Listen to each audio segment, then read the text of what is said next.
Сред Белден, во 11 часот приведен и експресно протеран од државава 22 годишен бугарски државјанин кого полицијата го апсила пред бугарскиот културен клуб Цар Борис III.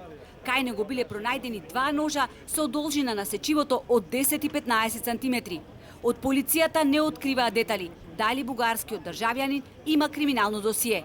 Дали бил ангажиран од членовите на Сдруженијето Цар Борис III да го обезбедува објектот, откако пред 10 дена беше скршена таблата со името на контроверзниот бугарски престолонаследник и дали можеби е загрозена безбедноста на охријани, кај кои постои страв по информацијата дека во Амамот, каде врие од народ и дуќани, се шета вооружено лице.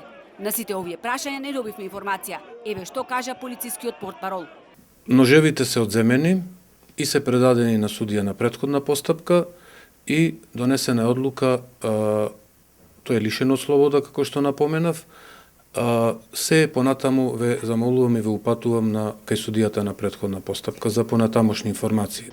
Од судот единствено кажа дека бугарскиот државјанин е протеран од државава и дека му е изречена 2-годишна забрана за влез во Македонија. Инаку на 7 овој месец savlakno беше избегнат инцидент на протестот пред седиштето на бугарскиот културен центар Цар Борис III, кога истиот се отвораше, а пред влезната врата покрај бугарското знаме се вееше знаме со ликот на Цар Борис. Пред една недела беше скршена таблата со името на клубот. Полицијата 24 часа го безбедува Амамот. Дали причината лежи во отворањето на двата бугарски клуба на истиот кат од Амамот, од полицијата без коментар.